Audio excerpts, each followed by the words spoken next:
Hey guys, welcome back to another mukbang video by yours truly. My name is Dung. It's like Dung Beetle, but without the beetle. I just want to say, if you watched all the videos up to this point, I want to thank you so much for tuning in and watching these mukbang videos. I hope you enjoy them as much as I enjoy making them. Okay, so today's food, I don't know if you can tell, but it is Panda Express. I always went to Panda Express during college because I had a Panda Express in my student union, and I would always go there for dinner, lunch, any time of day. I would usually always have Panda Express. So let's jump right into it. Okay, so this box here, we have chow mein, we have orange chicken, and we have sesame chicken here.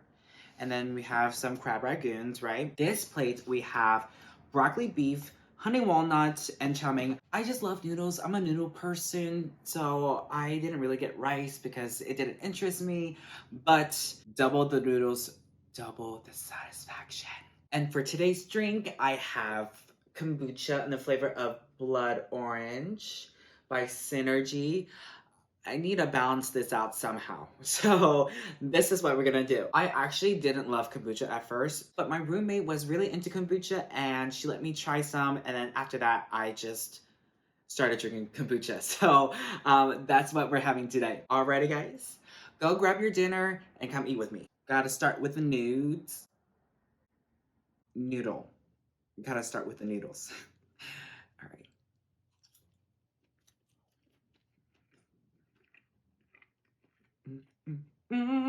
Orange chicken. These are nicely seasoned because I know like some Panda Expresses, they season this way too spicy.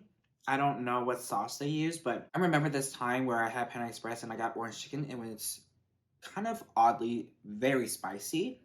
Although I didn't mind it, I do know that my friends who aren't spicy lovers did not like it at all. This is like actually nicely balanced, so that's good. Sesame chicken.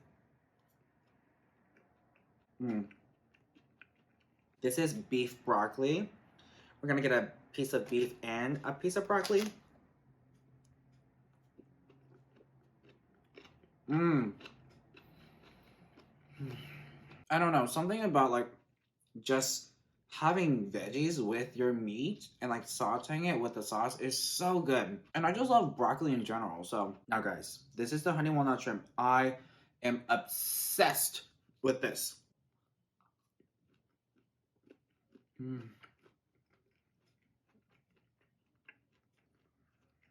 Never disappoints. And I love the walnuts in here. Don't buy the ones at Costco. Those are nasty. Nasty. Don't do it. Just buy it from Panda Express because it's not going to taste the same. Anyways.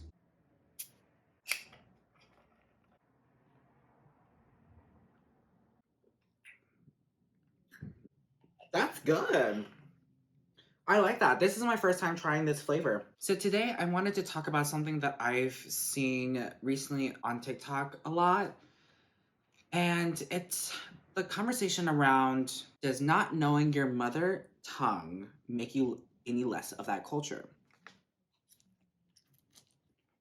Short answer, no. It doesn't make you any less Vietnamese or whatever culture you are from. Just because you don't know the actual language does not mean you're any less than. I don't think that has to be a huge factor because there are so many situations where, you know, someone might not know their mother tongue, right? For my instance, I don't know a lot of Vietnamese. I know very basic Vietnamese words, sentences, and stuff like that. In my situation, my parents were always working. When they got home, they just went to sleep. Or my mom would come home and then sometimes cook us dinner. They didn't have any time to teach us Vietnamese. All that we could do was just listen and repeat and mimic. My sisters and brothers maybe took in more than I did, but I did not retain any of it. I didn't really have much practice speaking in my mother tongue because I was born in Vietnam and I moved over here to the States when I was 1. So technically, I'm Vietnamese living in an American body. That's how I kind of see it sometimes. That doesn't make me any less Vietnamese. You know, I can still appreciate my culture. I can still learn more about my culture. I don't have to have the ability to speak my mother tongue. I think that goes for any culture out there. So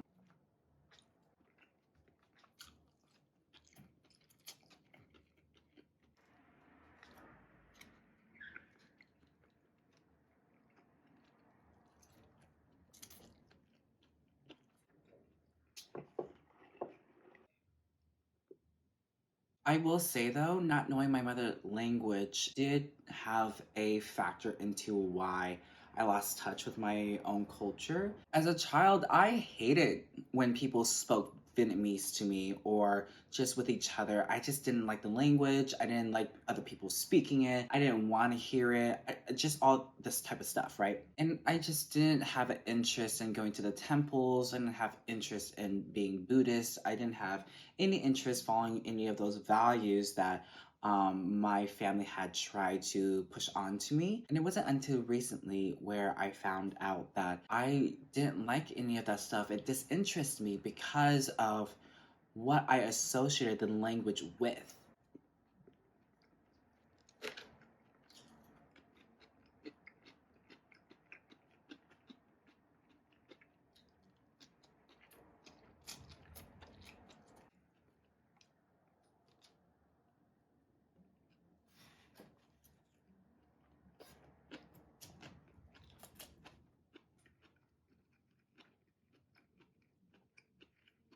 I associated the language with my family's trauma. That's why I didn't like it. It's because every time it was spoken, it reminded me of the bad things that were happening at home. And so, as a defense mechanism, I didn't want to be reminded of those bad times. So, I just rather people didn't speak to me in Vietnamese.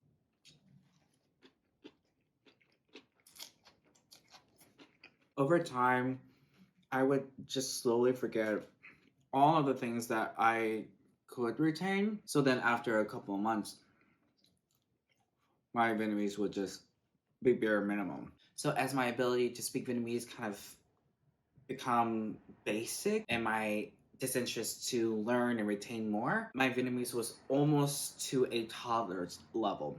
Right? I just lost that piece and I only spoke it to my parents at the time because my parents only knew Vietnamese and me and my siblings, we would speak English to each other. But with me and my parents at the time, we only spoke Vietnamese, and with my very little Vietnamese, we weren't able to have a lot of conversations. But that's just how things came to be. I lost touch of that portion of my culture, and I wasn't really introduced to a large selection of Vietnamese dishes.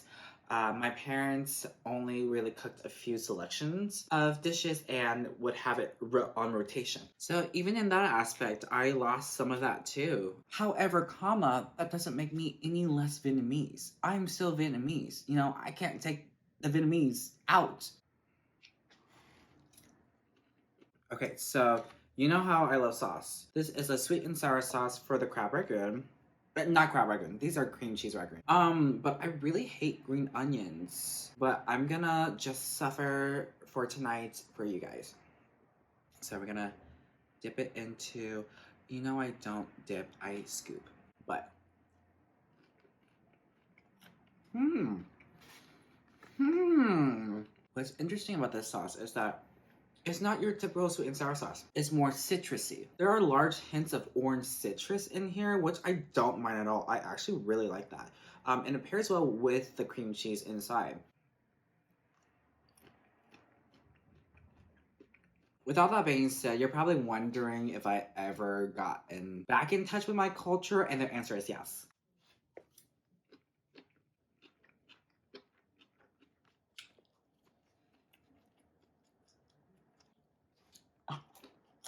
No!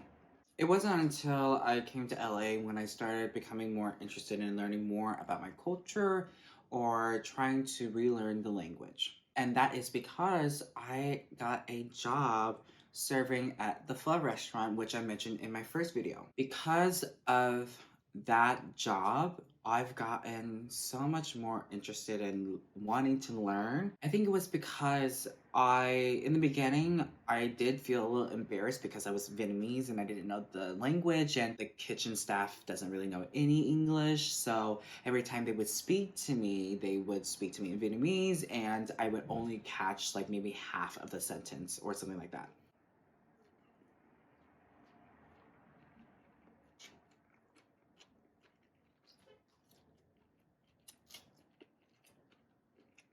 And then I met the owner's daughter, who is my boss, she knows how to speak majority of the language. So just watching her interacting with the kitchen staff and speaking coherent sentences made me kind of feel like, hey, that's kind of cool. I think I want to try. So then they don't have to try as hard to try and understand what I'm saying. I could just speak it and they would just understand. And I was like, okay, let's do it. Let's take a class or something. Let's learn Vietnamese. So I took a Vietnamese class, and that was I want to say 8 weeks for a semester. Gosh, I don't remember the pricing, but I think it was like maybe around 275 maybe, somewhere around that ballpark.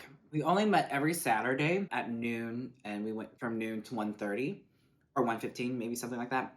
And in the beginning, it was eye-opening of how much I lost of the language, and it showed up. You can tell. But I did get excited when I learned something new because I get to show it off to the kitchen staff. And so it was so fun to kind of do that. Also learn the correct enunciation of words and learning the northern accent from the southern accent, because most people speak the southern accent, or at least the people who I work with in my family, because my family's from the south. But it was fun to learn that. I will say, however, I think that it was kind of slow moving. We spent a good amount of time with each section, maybe a little bit too much time. So in the end, we only had time to go over 2 units, and the entire textbook had like about, I want to say 7 or 8, which was kind of sad, but I did get something out of it, and that's good.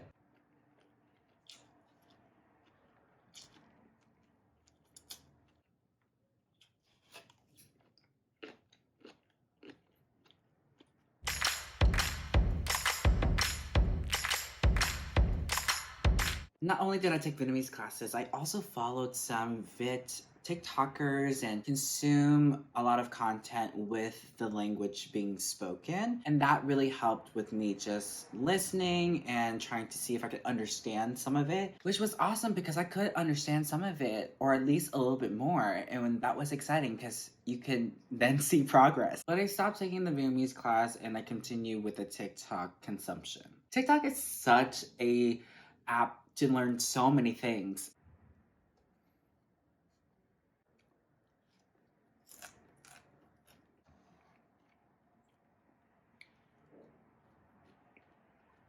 But yeah, I did gain some interest in getting more in touch with my culture recently, and I'm very grateful for that. Do you think you would still want to keep learning and teaching yourself Vietnamese?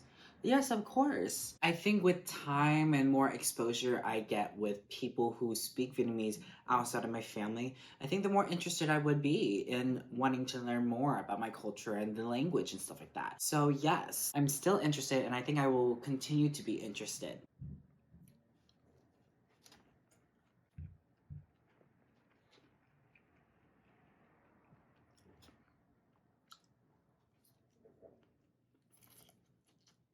I'm gonna be honest with you. I'm really, really full. And if I eat any more, I will explode. And you don't want to see that. So let's wrap up this video with some key points. 1, just because you don't know the mother language of your culture does not make you any less. 2, it is okay to not know or want to know your mother tongue. It doesn't matter if people are telling you you are less of because you don't know the mother language. Whatever the case might be, you are enough. Point blank, period. You are enough. And you don't need me or anyone else to tell you that, because that comes from within. What a great way to end this video. P.S. Let me know what your cultural background is in the comment section down below. I'm interested. Thank you so, so much for watching this video. If you like what you saw, please give this video a thumbs up, a comment, and subscribe for more mukbang content. Again, feel free to let me know of any places you would like me to try next down in the comment section. Alrighty, I will see you guys in the next video. Bye, guys.